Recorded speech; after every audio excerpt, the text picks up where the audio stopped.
Al-Fatihah. A'udzu billahi minasyaitonir rajim. Bismillahirrahmanirrahim. Maliki yaumiddin. Iyyaka na'budu wa iyyaka nasta'in. Shiratal ladzina an'amta 'alaihim ghairil maghdubi 'alaihim waladdallin. Bismillahirrahmanirrahim. Kita bahas masalah bab jamak. Orang-orang itu biasanya di masyarakat itu kalau sudah menginjak bab jamak itu merasa kesulitan. Padahal jamak dalam sholat ini tidak ada yang sulit. Hanya bagaimana cara kita menerangkan kepada orang sehingga orang itu tidak merasa sulit untuk melaksanakan sholat jamak. Sebentar lagi kita akan ziarah. Kita pasti jamak. Saya enggak nerangkan masalah jamak yang ada hajat ataupun jamak yang karena sakit. Saya menerangkan tentang jamak khusus perjalanan. Yang pertama, kalau kalian ditanya oleh orang apakah semua perjalanan boleh melakukan jamak, maka syarat yang pertama perjalanannya harus 2 marhalah. 2 marhalah itu kalau saya ngitung itu yang enak 90 km. Itu untuk yang enak nginget-ngingetnya. Karena para ulama beda-beda ya. Kalau jumhurul ulama, mayoritas ulama itu 120 km. Panjang. 120 km. Kalau dalam Fiqhul Islami, kitab Fiqhul Islami itu 88 km. Yang paling ringan itu dalam kitab Tanwirul Qulub. Kalau dalam kitab Tanwirul Qulub hanya 80 km. Biasanya saya ngambil tengah-tengah. Kalau ditanya orang, berapa Gus jamak yang memperbolehkan perjalanan yang memperbolehkan untuk jamak, itu biasanya saya jawab 90 tengah-tengah. Jadi di atasnya Fiqhul Islami, di atasnya Tanwirul Qulub, tapi di bawahnya jumhurul ulama. Kalau ngecek kayak gini, saya kalau perjalanan jauh, kemarin saya ngisi pengajian di Jember, itu saya tanya, ini pakai HP, lihat aja di HP ini, buka, saumane kamu perjalanan dari mana? Pajarakan Jember. Tulis jarak Pajarakan Jember. Jarak Pajarakan, sebutkan Jember mana, Pajarakan Surabaya mana, sebutkan. Nanti ketemu nanti 96 km. Saya kalau di bawah 90 km enggak berani jamak. Tapi kalau sudah di atas atau pas minimal 90 km saya berani jamak. Jadi perjalanan yang boleh jamak itu saya yakini mengikuti pendapat yang tengah-tengah berapa? 90 km. 2. Ini penting ya. Yang kedua ini diajarkan dulu saya waktu di Lirboyo itu masih kecil sekali. Mungkin masih ya seumuran ini, adiknya Wanda ini. Kita tahu kalau jamak itu kan berupa rukhsah. Jamak itu kan rukhsah. Maka kalau rukhsah seperti kaidah fikih yang kalian fahami, ar-rukhas la tunatu bil ma'asi, bahwa rukhsah itu tidak boleh berhubungan dengan maksiat. Ini perhatikan semua ini. Jadi kalau ada orang rukhsahnya bergantung dengan kemaksiatan, maka jelas apa yang dilakukan terkait dengan rukhsah itu tidak sah. Nah sekarang begini, maksiat itu ada 2. Ini yang masih orang belum paham. Ada maksiat bis safar, ada maksiat fis safar. Ini tulisan nih. Ya. Ada maksiat bis safar, ini dulu yang ngajari saya dulu, saya masih ingat. Ustadz yang nerangkan ini saya masih ingat. Tetangganya si Elsa itu dari mana? tangannya Umi ini dari Bawean, guru saya. Ada maksiat bis safar, ada maksiat fis safar. Kalau maksiat bis safar itu maksiat yang qasdu, tujuan mulai awal sudah maksiat. Itu namanya maksiat bis safar yang menyebabkan seseorang tidak boleh melakukan jamak. Tapi kalau maksiat fis safar, maksiat yang tujuan awalnya bukan maksiat tapi fis safar, ketika di perjalanan dia melakukan maksiat, itu tetap boleh melakukan jamak. Contoh, kamu dari awal niatnya ziarah ke rumahnya guru kamu, itu namanya tujuan yang bagus.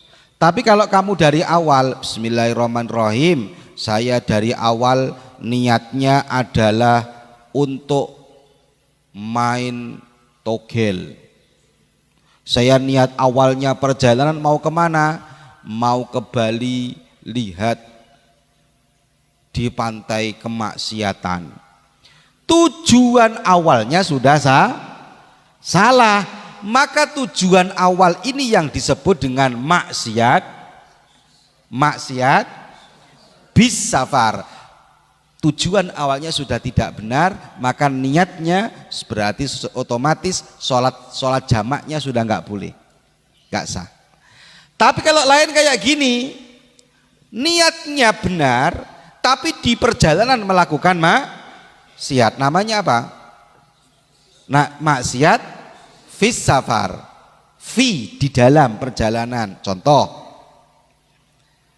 si Adit mau ziarah ke gurunya, tujuan awalnya sama temannya, ayo Adit, kemana? Ayo, kemana? Kita main ke pantai, cuci mata. Wih, arek sekarang cuci mata. Hah? Cuci mata si Adit, berarti cuci matanya si Adit melakukan maksiatnya tidak bertujuan mulai awal. Tujuannya si Adit tadi ke rumah gurunya. Lah kok di tengah jalan dia melakukan kemaksiatan, namanya maksiat fis safar. Itu tetap dia boleh untuk melakukan jamak, karena yang dilarang ar-rukhasulatun bil ma'asi, itu yang dimaksud adalah maksiat bis safar. Kalau maksiat fis safar itu masih boleh. Bisa bedakan nggak? Bisa nggak? Ayo sekarang saya tanya, si Soleh mulai awal perjalanan dia mau ke pantai cuci mata. Bismillahirrahmanirrahim, nawaitul cuci mata lillahi ta'ala. Ya, si Soleh. Boleh enggak Soleh itu melakukan jamak? Boleh enggak? Enggak boleh, karena maksiatnya bis safar. Qasdu dari awalnya sudah salah.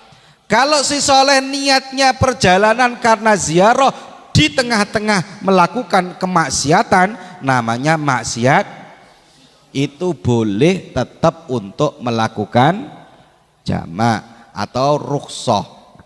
Ini perhatikan ini karena biasanya lupa. Kemudian yang kedua, saya ditanya kemarin sama orang, Gus, kalau perjalanan karena tamasya itu boleh enggak Gus? Apa Rere? Tamasya itu apa kalau anak sini? Refreshing, rekreasi, ya bahasanya arek-arek itu. Rekreasi.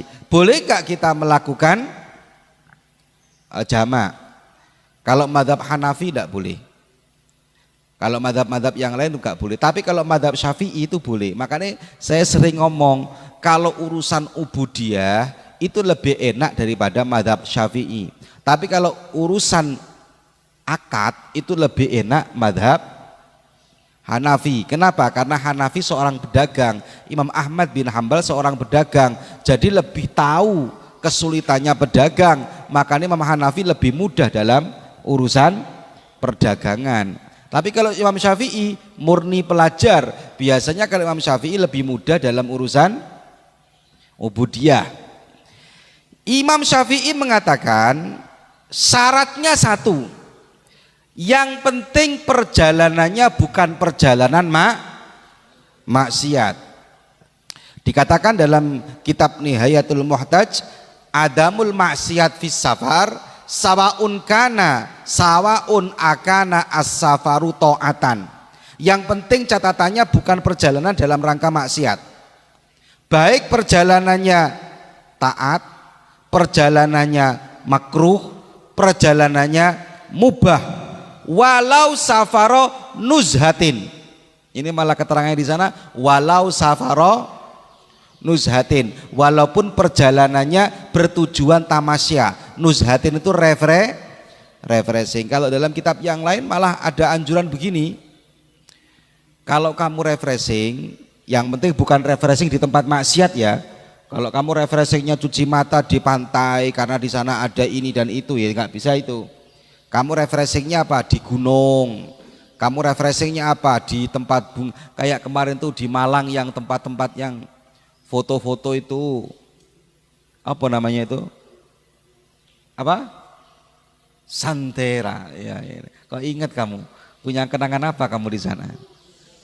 Ini. Ya. Yang tujuannya untuk liizalati a'radil basyariyah. Kalau dalam kitab yang lain malah seperti itu. Jadi kamu kalau tamasya diajak gurunya, niat kamu yang pertama ditata, ya Allah saya niat tamasya, tujuannya apa? Untuk menghilangkan penat-penat saya ketika saya belajar. Itu langsung malah lebih boleh.